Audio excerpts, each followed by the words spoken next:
संक्षिप्त महाभारत आदि पर्व ग्रंथ का उपक्रम।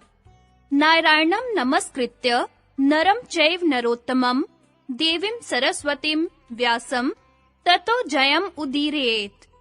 अंतर्यामी नारायण स्वरूप भगवान श्री कृष्ण, उनके सखा नर रत्न अर्जुन, उनकी लीला प्रकट करने वाली भगवती सरस्वती और उसके वक्ता भगवान व्यास को नमस्कार करके आसुरी संपत्तियों का नाश करके अंतःकरण पर विजय प्राप्त कराने वाले महाभारत ग्रंथ का पाठ करना चाहिए। ओम नमो भगवते वासुदेवाय, ओम नमः पितामहाय, ओम नमः प्रजापतिभ्य, ओम नमः श्री कृष्ण द्वैपायनाय, ओम नमः सर्व विघ्न विनायकेभ्यः। लोमहर्षण के पुत्र उग्रश्रवा सूत वंश के श्रेष्ठ पौराणिक थे।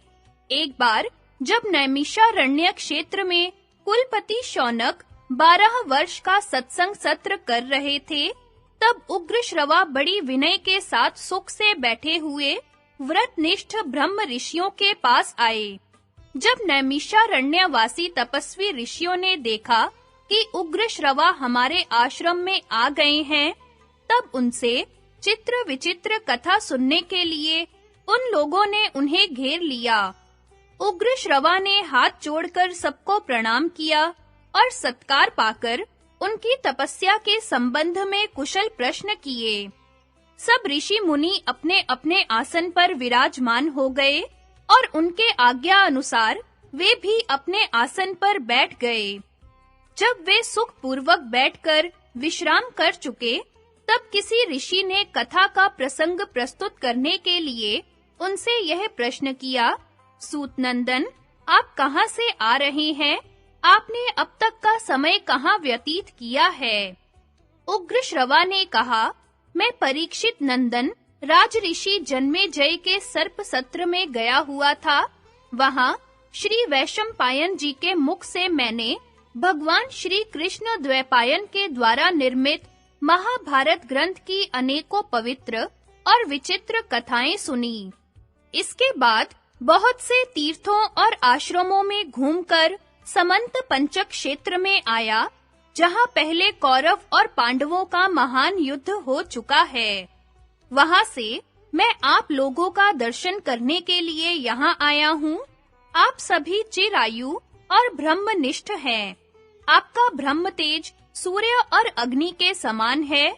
आप लोग स्नान, जप, हवन आदि से निवृत्त होकर पवित्रता और एकाग्रता के साथ अपने-अपने आसन पर बैठे हुए हैं। अब कृपा करके बतलाइए कि मैं आप लोगों को कौन सी कथा सुनाऊं?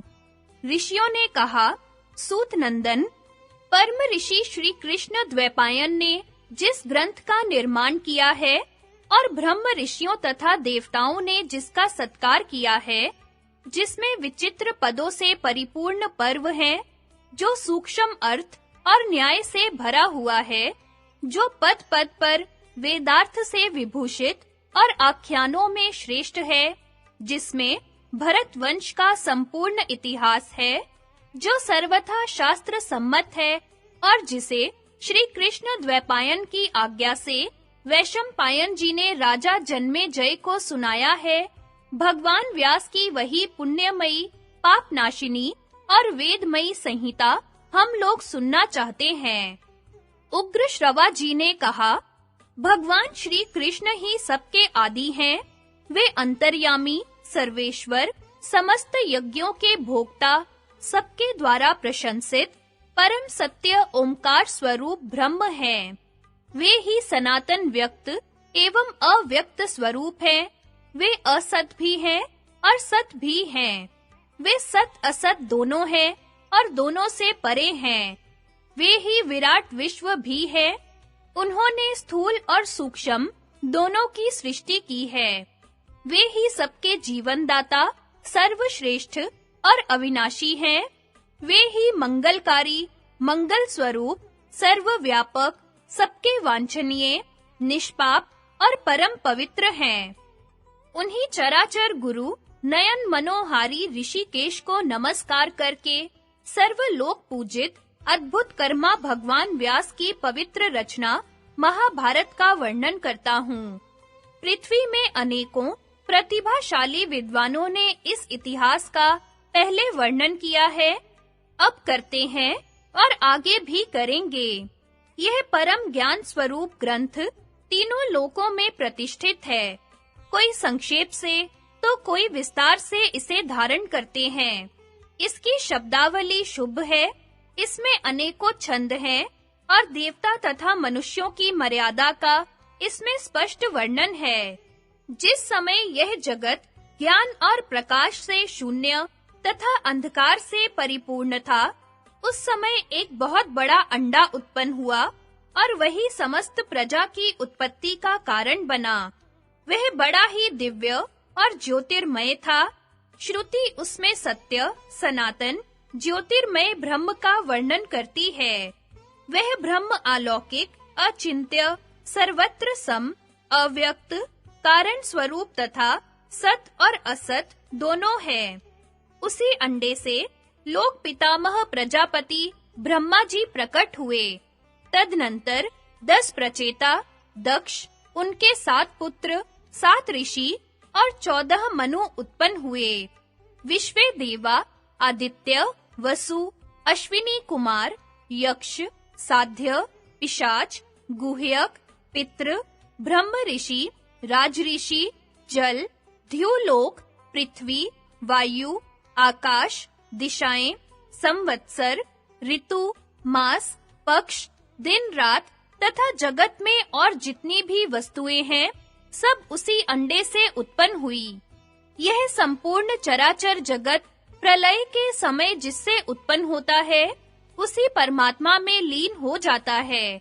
ठीक वैसे ही जैसे ऋतु आने पर उसके अनेकों लक्षण प्रकट हो जाते हैं और बदलने पर लुप्त हो जाते हैं, इस प्रकार यह काल चक्र जिससे सभी पदार्थों की सृष्टि और संहार होता है, अनादि और अनंत रूप से सर्वदा चलता रहता है।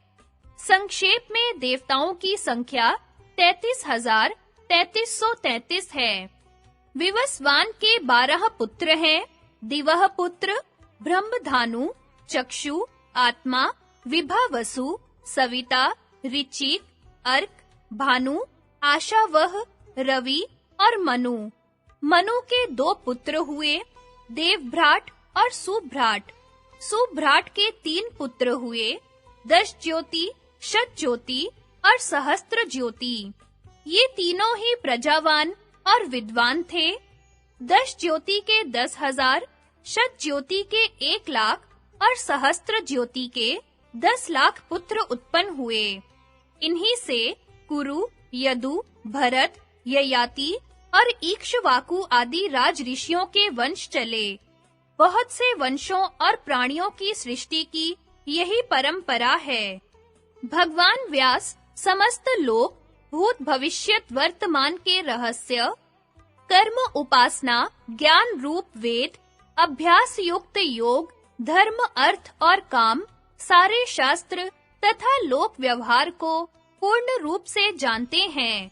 उन्होंने इस ग्रंथ में व्याख्या के साथ संपूर्ण इतिहास और सारी श्रुतियों का तात्पर्य कह दिया है। भगवान व्यास ने इस महान ज्ञान का कहीं विस्तार से और कहीं संक्षेप से वर्णन किया है, क्योंकि विद्वान लोग ज्ञान को भिन्न-भिन्न प्रकार से प्रकाशित करते हैं। उन्होंने तपस्या और ब्रह्मचर्य की शक्ति से वेदों का विभाजन करके इस ग्रंथ का निर्माण किया और सोचा कि इसे शिष्यों को किस प्रकार पढ़ाऊं। भगवान व्यास का यह विचार जानकर स्वयं ब्रह्मा जी उनकी प्रसन्नता और लोकहित के लिए उनके पास आए। भगवान वेद व्यास उन्हें देखकर बहुत ही विस्मित हुए और मुनियों के साथ उठकर उन्हें हाथ जोड़कर प्रणाम किया तथा आसन पर बैठाया।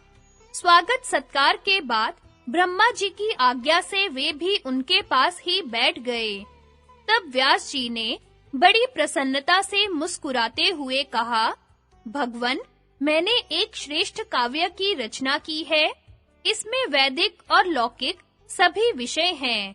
इसमें वेदांग सहित उपनिषद, वेदों का क्रिया विस्तार, इतिहास, पुराण, भूत, भविष्यत और वर्तमान के वृत्तांत, बुढ़ापा, मृत्यु, भय, व्याधि आदि के भाव अभाव का निर्णय, आश्रम और वर्णों का धर्म, पुराणों का सार, तपस्या, ब्रह्मचर्य, पृथ्वी, चंद्र, सूर्य, ग्रह, नक्षत्र, तारा और युगों का वर्णन, उनका परिमाण, ऋग्वेद, यजुर्वेद, सामवेद, अथर्वण, अध्यात्म न्याय, शिक्षा, चिकित्सा, दान, पाशुपत धर्म, देवता और मनुष्यों की उत्पत्ति, पवित्र तीर्थ, पवित्र देश, नदी, पर्वत, वन, समुद्र, पूर्व कल्प, दिव्य नगर, युद्ध कौशल, विविध भाषा, विविध जाति, लोक व्यवहार और सब में व्याप्त परमात्मा का भी वर्णन किया है। परंतु पृथ्वी में इसको लिख लेने वाला कोई नहीं मिलता। यही चिंता का विषय है।